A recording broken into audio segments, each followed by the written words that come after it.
on his way. Devil is on his way. Devil is on his way, motherfucker. The devil gonna make you pay. Fall to your knees. Devil is on his way. Fall to your knees. Devil gonna make you pay. Fall to your knees. Devil is on his way. Motherfucker, he's on his way. Hey guys, welcome back to Mountain Murders. I'm Heather. And I'm Dylan. How are you, Dylan? I am fresh back from Columbia, South Carolina. You were in the Cackalack? I was the Cackalack of the South this weekend? Yes, I was.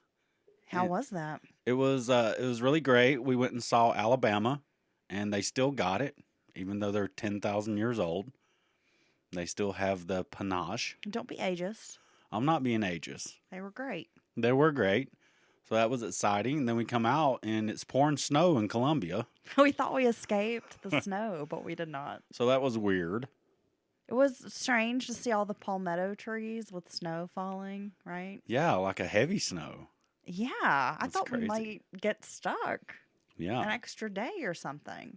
Fortunately, it all melted. And then the next day, I had one of the pivotal moments of my life occur. When you were day drinking?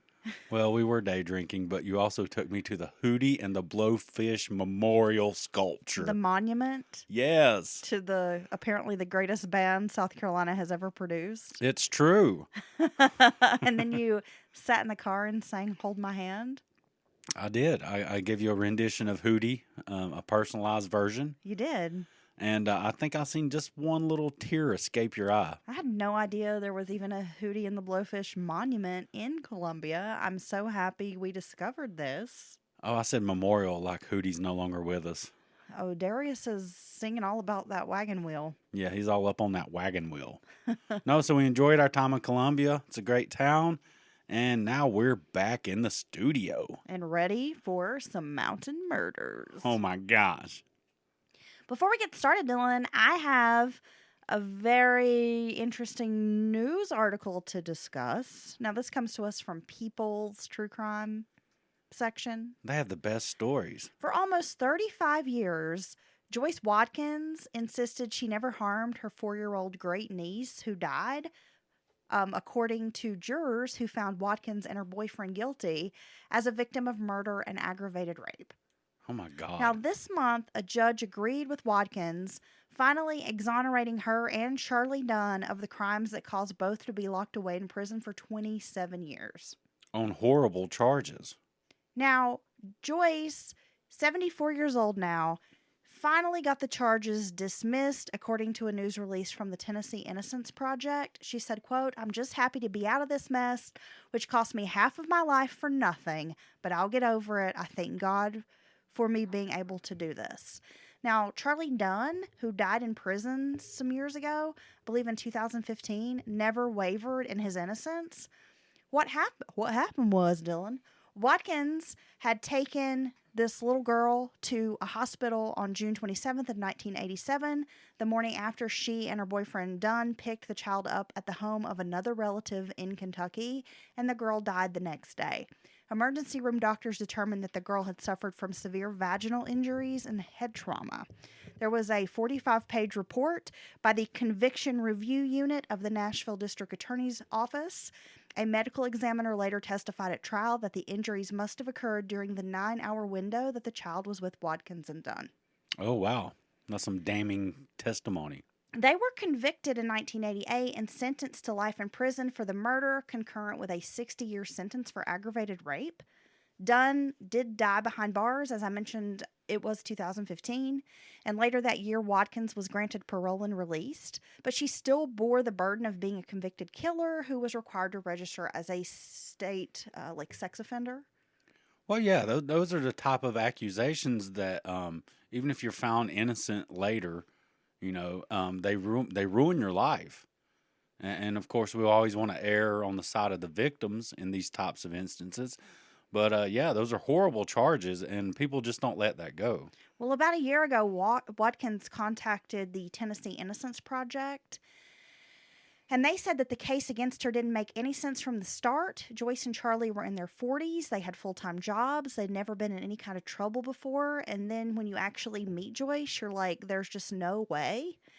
And their families never thought they did this. The girl's mother, the little girl had actually been living with a relative in Kentucky for about 2 months before Watkins and Dunn picked her up. The mother always believed that Joyce was innocent. And the jury had their hands tied. They hear from a medical examiner who says that these injuries must have happened during this window of time, which would be when she was with Joyce and Charlie, but they're just dead wrong, according to the Innocence Project. Yeah, I don't know how you could tell exactly when injuries happen. I mean, I'm sure you can tell if it's been a day or two, but I don't know how you get it down to that narrow small of a window. Yeah, so about 2 months before the girl died, she had been the subject of abuse allegations in the home where Watkins and Dunn had picked her up. But a child welfare worker who responded had accepted the relative's explanation of the alleged physical abuse as playground injuries and closed the investigation.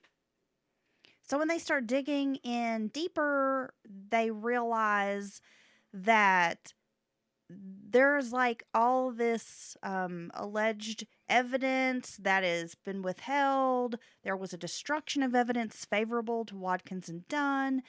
They showed that the coroner's claims about when those injuries occurred was bad science, faulty testimony by a later discredited medical examiner.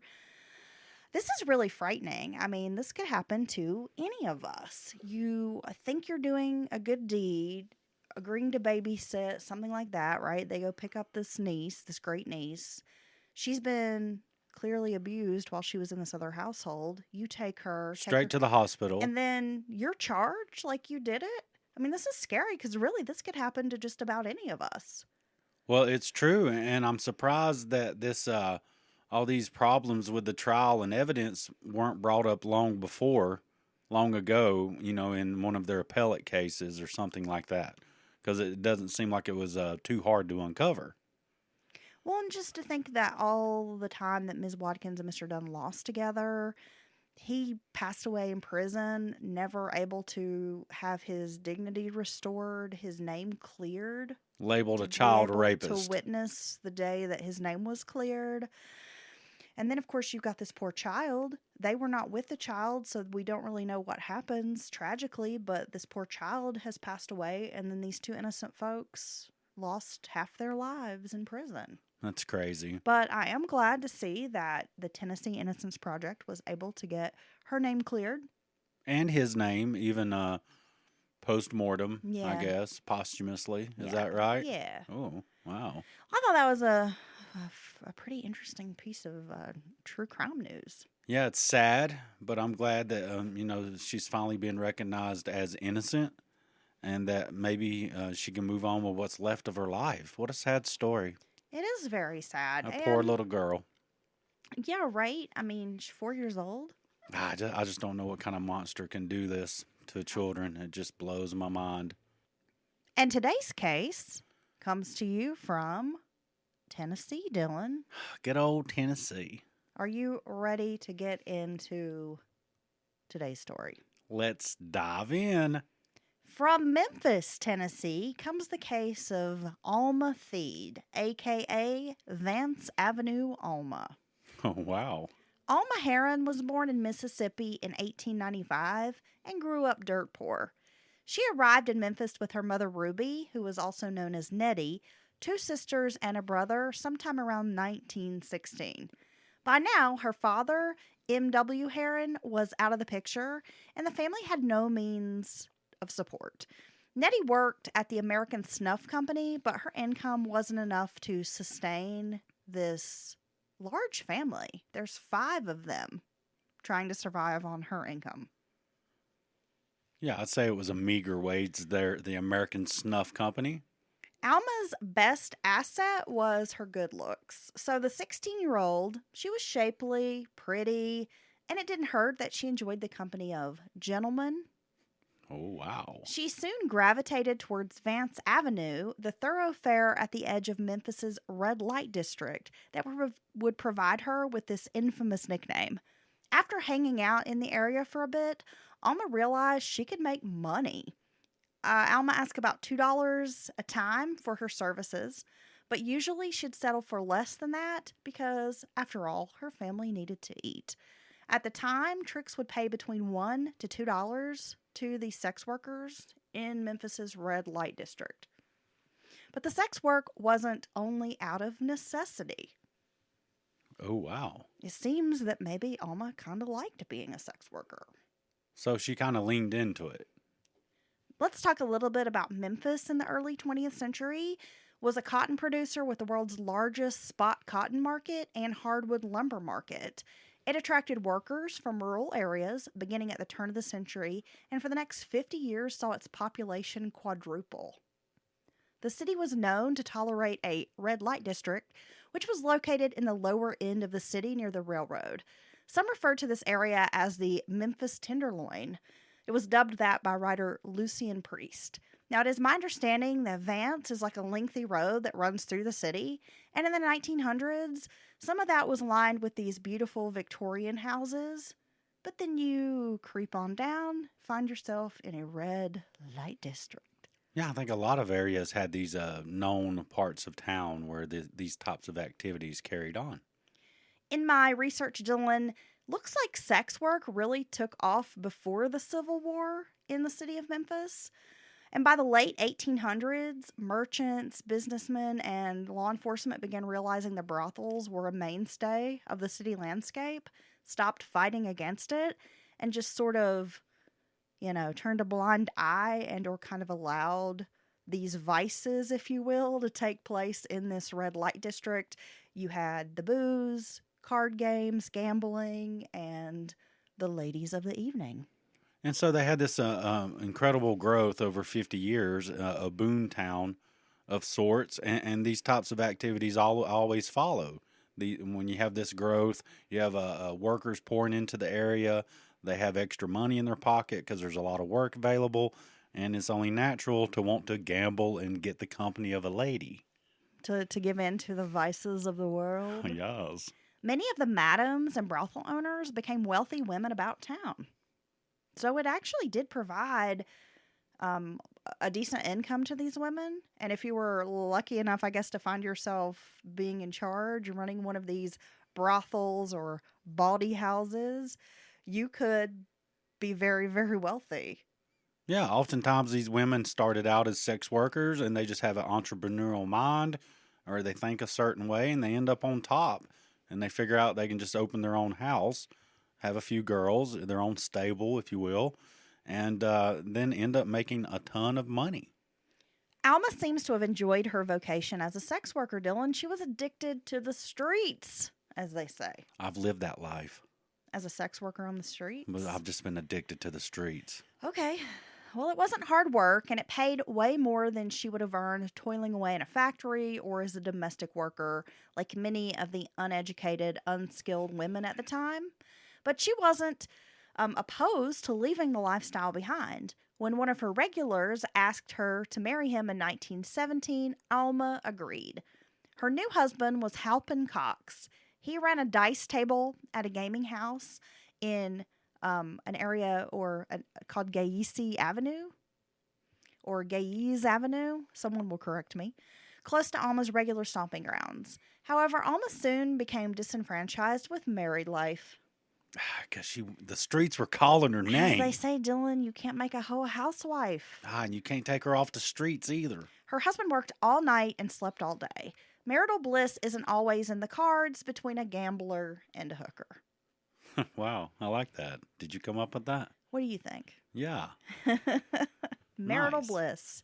Can't always have it with these types, right? So she's married and kind of in a normal life, quote unquote, but she's also married to a man who runs a dice game. Yes. So she's still kind of connected to this similar activities, and he works all night, sleeps all day, probably gets all kinds of fights and strange things going on there where he runs his card game. So she's not completely left the streets. Well, and it sounds like, Alma might love the nightlife and like to boogie. Right. So when hubby's away working at night, she's left all alone. That's no fun. Just want to swap that debit card. Neglected, desperate for companionship, she started spending time with Roy Calvert, a 24-year-old railroad worker from Arkansas. The couple soon eloped across the Mississippi, and Alma returned a few months later to divorce Halpin Cox. Alma then moved to Little Rock with Calvert and married him there again in 1918. This would not be a happy union. Roy Calvert was an alcoholic, and he and Alma were constantly at each other's throats. During one of their many arguments in 1919, Alma picked up a gun and shot Roy. Wow. At the trial, she insisted she had been in fear of her life and had acted in self-defense. The jury was sympathetic to her, returning a verdict of justifiable homicide.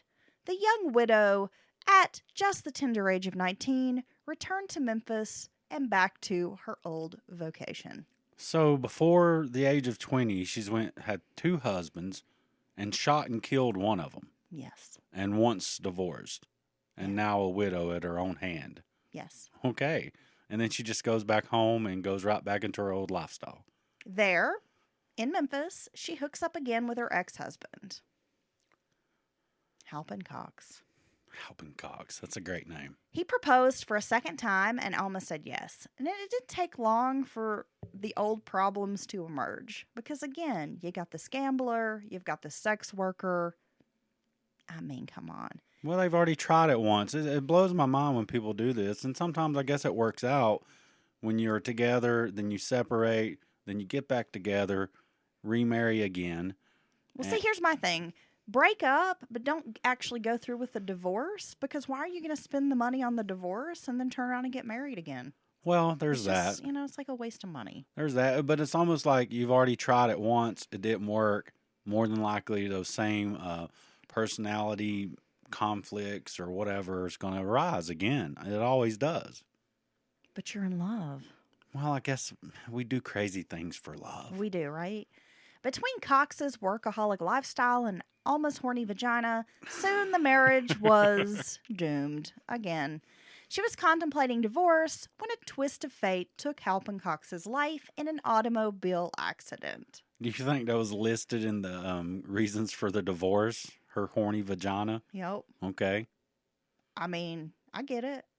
Having a horny vagina, there's nothing wrong with it. It can cause issues in your relationship. Well, especially if he's not like tending to it. You know what I mean? You have to take care of it. You have to tend to the vagina. Farm it. You have to just caress it and whisper sweet nothings. It turns out vaginas like music. You have to get down there and prune it, Makes them happy. Spread some seeds around, hydrate it, all the stuff. Exactly. So widowed for a second time, Alma wasted very little time on mourning. She's not the mourning type, Dylan. Her husband had left her unprovided for. She needed to earn a living, and there was only one way to make that bag fast. Fast and easy. She got to get that bag, Dylan. Soon enough, Alma was back on Vance Avenue. This time, taking a job at a well-established brothel. There, the petite, dark-haired 20-year-old became a favorite with John's. She'd hold her position as one of the establishment's most sought-after courtesans for several years. Okay, so she was a lovely young girl, right? Yeah. Good at what she does, I'm going to assume. And here we are. So at 20, she's twice widowed, twice married, once divorced. Uh-huh. And all this has happened before in the matter of a couple of years. Yes. Okay. Now, eventually, Alma was drinking, which evolved into an alcohol problem. She had a drunk problem. And it robbed her of good looks over time. Her earnings began to wane because in sex work, Dylan, from what I understand, the older you get, the harder you have to work, and often for less money. Well, I guess that makes sense. After being kicked out of the brothel, she went to work at another bawdy house, this one catering to a less discerning clientele. So basically, instead of 5 stars, this one had a 1-star review on Yelp. It was like, I really wanted to like this podcast, but... I really wanted to like this whorehouse. I really wanted to like her vagina, but... Exactly. Now, it was at the shady brothel that she meets a 50-year-old man named Michael McClavey. McClavey was twice Alma's age. He was not handsome by conventional standards. He was also partially deaf and somewhat visually impaired, causing him to wear a permanent squint on his face. He was nonetheless quite wealthy with a successful contracting business, and he was apparently besotted with Alma, offering to take her away from her, quote, life of degradation and to, quote, make her a lady. Oh. And Alma, of course, accepted. So she's been whisked away to the castle once again. Mike McClavey was, by all accounts, kind and generous. Not only did he take Alma off the streets, but he insisted that her mother should also live with them. Home was a comfortable 2-story residence at 254 Avery Street, which was in a good neighborhood. There, Alma lived mainly a life of leisure. Her primary vice at the time was gambling, but even here, her husband had her covered. He regularly provided her with what you would call, Dylan, walking around money. Yeah, a little pocket money. Yeah, I mean, he could afford it and he wanted her to be happy. But keeping Alma happy turned out to be expensive, even for a man as generous as Mike McClavey. Alma was by now addicted to card and craps games. This created financial problems between the couple. McClavey had to rein her in and put a cap on her allowance, but Alma was not having it. In fact, Alma threatened to return to the streets just to fund her gambling addiction. So I thought drugs were going to get a hold of her, and it turns out it was the It was gamblings. the cod games, Dylan. The damn She liked cards. to roll the dice. Then, after a period of reflection, she offered another solution. The house was too big for just the 3 of them. Why not take in a boarder? Okay, so here's a solution. Just gamble less. Stop spending every dime we have on gambling. On card games? That'd be the number one. Be the best way to handle this On the slot situation. machines? Yeah, quit pulling that handle. I can't help it. I go to the casino and I go a little crazy. And stop playing the slots too. But I like the slots. Okay. Okay, so considering the alternative, McClavey agreed. They decided to rent the room out to a man named C.E. Miller, who was a former jockey, like a horse jockey. Oh, so this guy was a very small guy. He's a little guy. At 30 years of age, he was about 20 years younger than Mike McClavey and closer in age to Alma. He was also supposedly very handsome. It was perhaps inevitable that he and Alma would begin making eyes at each other, and soon they would be involved in a sordid affair. So this isn't working out. I feel like we should get a boarder. No. We're not going to let some wayward jockey shack up in our living room. Like a bodybuilder. No, like- a body, but like Like Dylan, I found this poor unfortunate young man at the gym. He was bench pressing me. He And spent needs all- a place to stay. he spent all his monies on supplements. Yes, at the GNC. Can we invite him over? The GNC has made him a poor, broken man. I just need to put him back together. I just need to bring him to our house and let him sleep in our bed No, on the nights when you're at work. I refuse. Okay, I'm gonna stop with this weird accent that doesn't make any sense. Yeah, I know. We apologize to anyone that might have been like. McClavey was no fool, so he picked up on the vibes between his wife and the boarder and eventually orders Miller to leave the house. So he's just running around squinting at everybody. Big like, mistake. Huge. So on the morning of December 20th, 1927, an ambulance was summoned to the McClavey residence. The paramedics found Mike McClavey shot to death on his bedroom floor, a bullet through his heart. The police were then called. Alma was distraught. She put on quite a show in front of detectives. Questions, she said that she'd been in the other room when she'd heard 3 shots. She then rushed to the scene and found her husband dead on the floor with no one around. She said, quote, "There was no one else there. I didn't see anyone."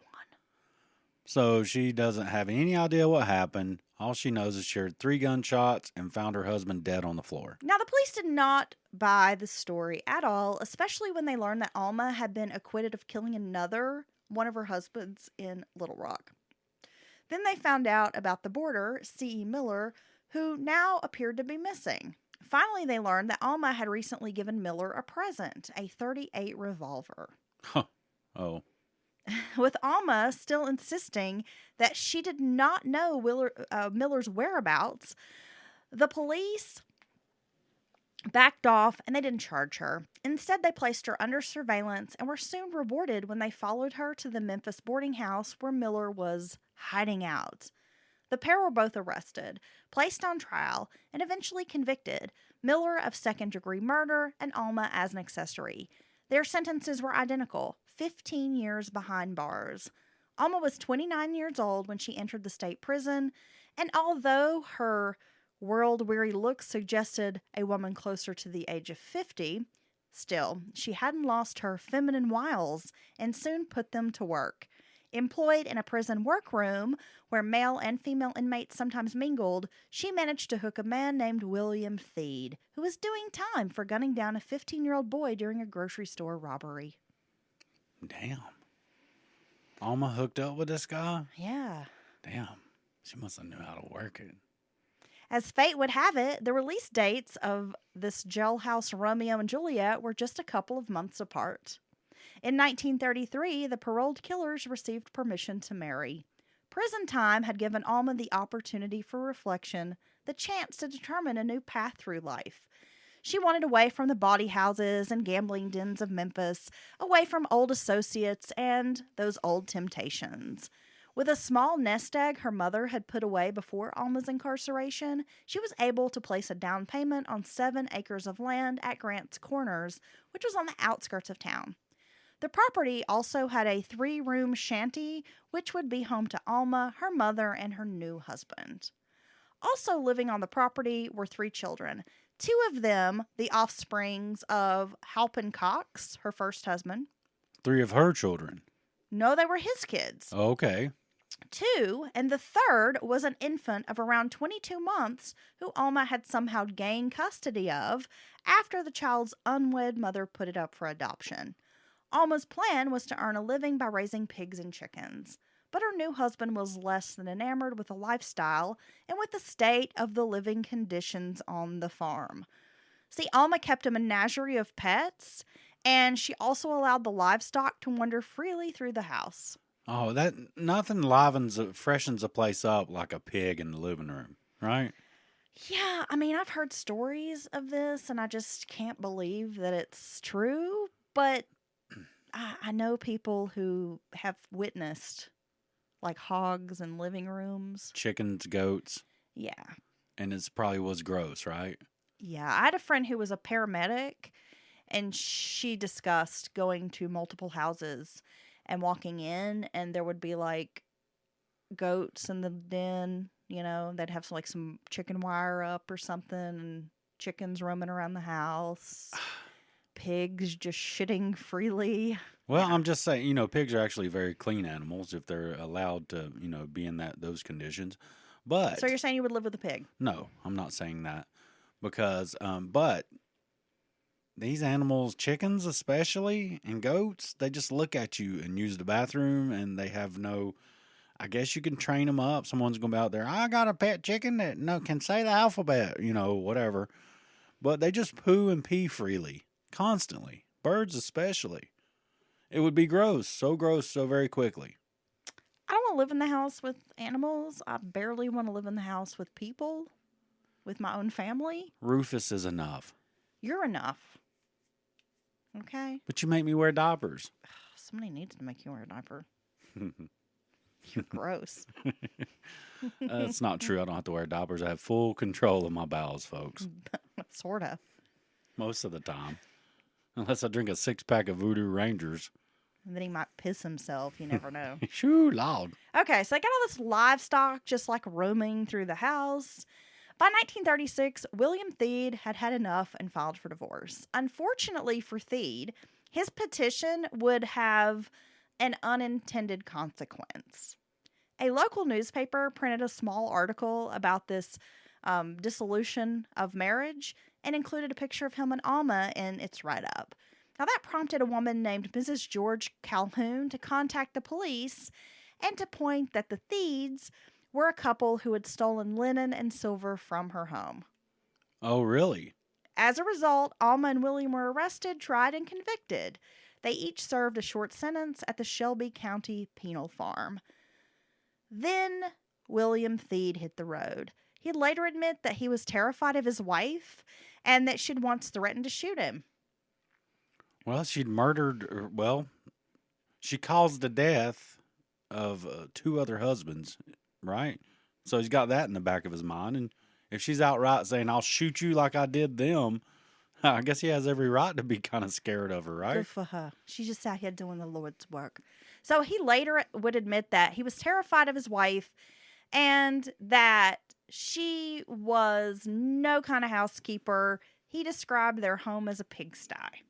Literally. Yeah, so Alma's next run-in with the law came when she served 90 days in a workhouse for stealing a cow. The sentence might have been longer, but Alma tearfully begged the judge for mercy, saying that she'd only taken the animal because she needed to get some milk for her babies. Oh. Now, that prompted an investigation, which ultimately resulted in the children being removed from her care and made wards of the state. This baby, now this is a quote from Alice Saxby, a probate officer, who said, quote, "This baby was born at St. Joseph's Hospital in Memphis. The hospital has a record of the footprints. The mother of Forest City, Arkansas, a girl, gave the baby away because it was illegitimate, and Vance Avenue Alma got it." So even the probate officer in the court knows her as Vance Avenue Alma. Oh my gosh. So that's in the official record Yeah. as her listed as her name. So the baby and the other children were removed from the home. But it should be noted that, even as the story goes on and we learn more about Alma, she did seem to have a soft spot in her heart for children and was said to often take in kids, feed them. Some of the other working girls that had children, she would take them in, take care of them. She did seem to really have a thing for kids. Well, it sounds like she's trying the best way she knows how, but, with the animals in and out of the house and things like that, it's just unfavorable conditions for children. But there doesn't seem to, as of yet, be any reports of abuse or neglect to the children. Seems like she's trying hard as she can. Maybe she really did need milk for that baby. Maybe And that's why she stole the cow. Maybe she did. Maybe she could have just milked the cow and then left the cow in place. The years that would follow would be hard, back-breaking ones for Alma. Life on the farm was a grind, a constant battle, and to keep her property out of the hands of the bank. Yet, in the midst of this drudgery, Alma still found time for romance. Really? I tell you, she is one of those women that seems like she can't not have a man, Right. right? I think everyone's known a man or a woman like that. Well, it seems like Alma was this woman. In 1946, she married for a 5th time, tying the knot with Ed Gill, a 62-year-old mill worker. Gill moved into the shack with Alma and her mother and their menagerie of animals. He would spend the last 3 years of his life there. On the drizzling evening of January 2nd, 1948, a boatswain's mate named William Rhodes was walking along Peebles Avenue in Grants Corners when he spotted a man lying in the middle of the road. He went to offer assistance but realized right away that the man was dead. He then dragged the body out of the path of traffic and went for the sheriff.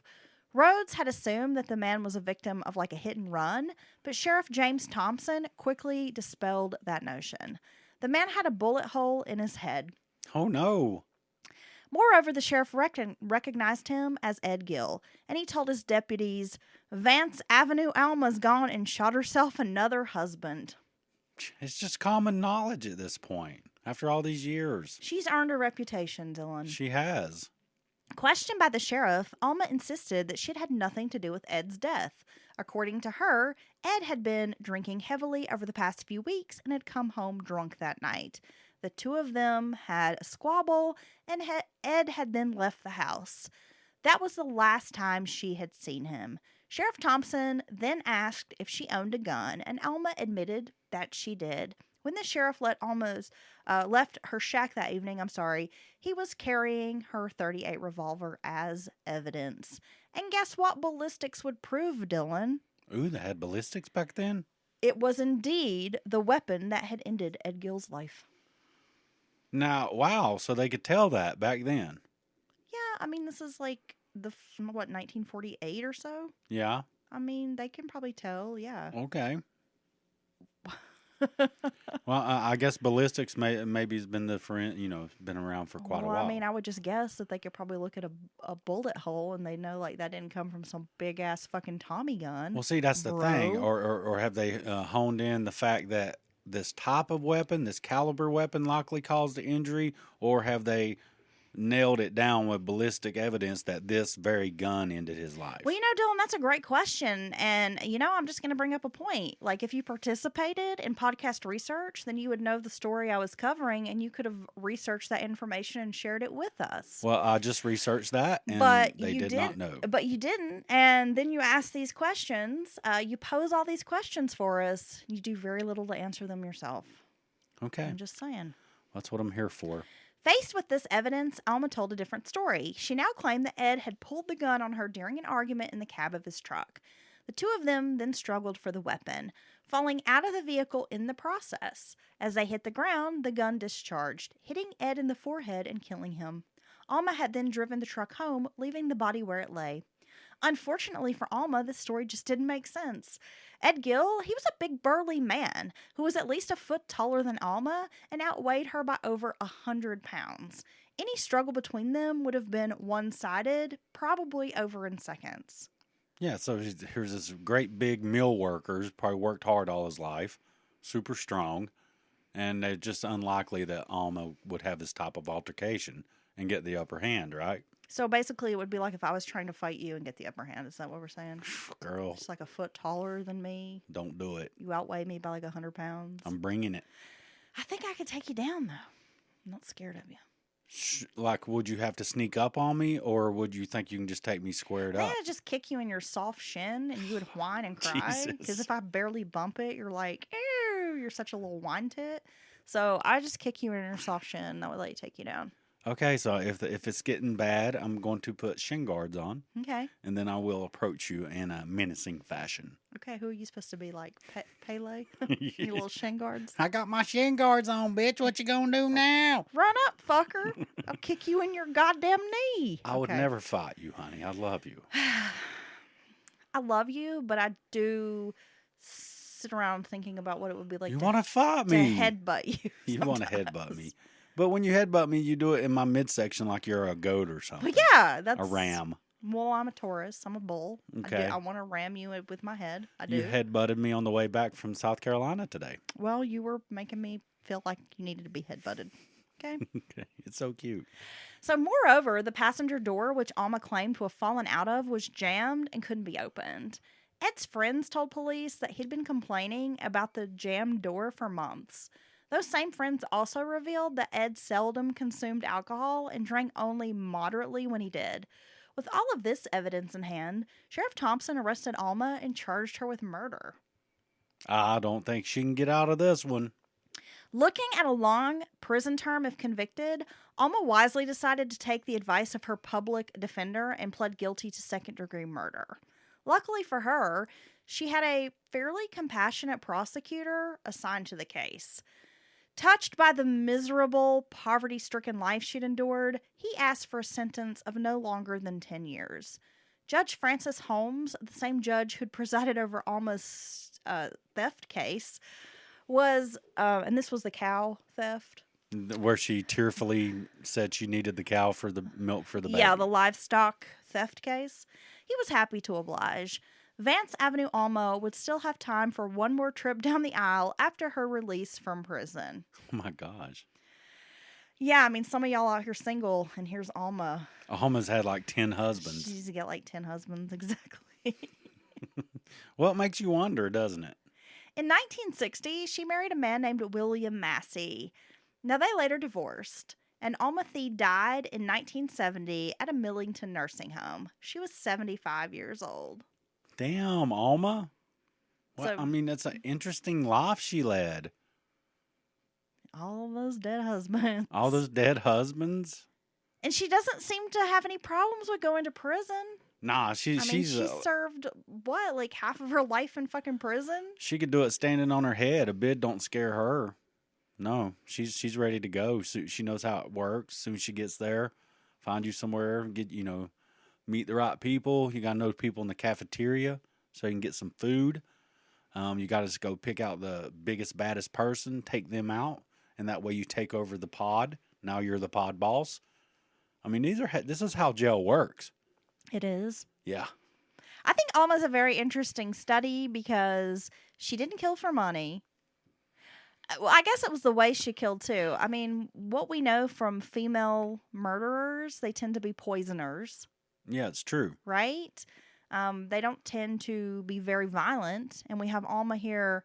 She's shooting people. She don't give a fuck. No, there doesn't seem to be any life insurance or any big She's payday. not doing it for money. But it's like everything's okay until maybe they threaten her or push her to a certain point, and then she Eileen Warlos on their ass. Or maybe she just held it like a threat over their head. You keep it up, I'll kill you too. Yeah, it just seems like she didn't really have any. I mean, she didn't have a fear of prison. No. She just kept on keeping on, right? Yup. But yet she wanted to have a man in her life. She obviously was looking for love. In all the wrong places. And when that didn't quite work out, she just killed him. She's a Vance Street Alma. Vance Avenue Alma. Vance Avenue Alma. Damn, girl. Wow. Now, could you imagine sitting in a old folks home or something, going there to volunteer or something, and you get hooked up with Alma, and she starts telling you some of these stories? Alma would be like my new best friend. Oh, gosh, it would be amazing. I need to know more about Alma. That no one has written a book about Alma. And that's what I find also interesting is the story. I wish I had more information. A lot of this comes from old newspaper articles and, a couple other, people have kind of did little blogs and blurbs about Alma. She's said to haunt one of the local cemeteries in Memphis where she's buried. Okay. That would not surprise me one bit. I guess her grave is kind of, like a tourist attraction. Yeah. Because it's such a local legend. A lot of people like to go to, I think it's Elmwood Cemetery, visit Alma's grave. I would go if I was in Memphis. I know if we ever go to Memphis, we'll have to go visit Alma's grave. But I do find Alma to be a pretty interesting study here. Definitely. I think it'd make a great movie. Right? Who could play Alma? Alma. No. Kathy Bates? Maybe. Yeah. And she was quite a looker, but by the time she served that first jail sentence and got out, she definitely aged quite a bit. Well, yeah, that's rough living, And there are very few pictures of Alma, but I do have, I think, 2 photos of her, so I will post those on Instagram. You can check them out. Also have a little photo of the little shanty she lived in with her mama and her husband's. I got to check those out. So I will post photos. Dylan, anything else you would like to add before we wrap up tonight's show? No, I'm going to go read and look and find out more about Alma. About the ballistics from the 1940s? Yeah, well, I'm going to find out how sound ballistic science was in the 1940s. Well, if you would like to get more Mountain Murders, you can always support us at patreon.com/Mountain Murders Podcast. Your money helps to keep the lights on here at Mountain Murderers and helps us produce more content. Plus, you're going to get bonus episodes and ad-free podcast episodes there. You can always shoot us an email, mountainmurderspodcast@gmail.com. We are collecting more listener stories, putting together a listener stories episode. So if you want to be featured on that, hurry and get those emails in. I can't wait. We have such great stories from the listeners. We tend to get some good ones, Dylan. Do you have anything else you would like to add? Nope, except that we love you all. Dylan loves you guys.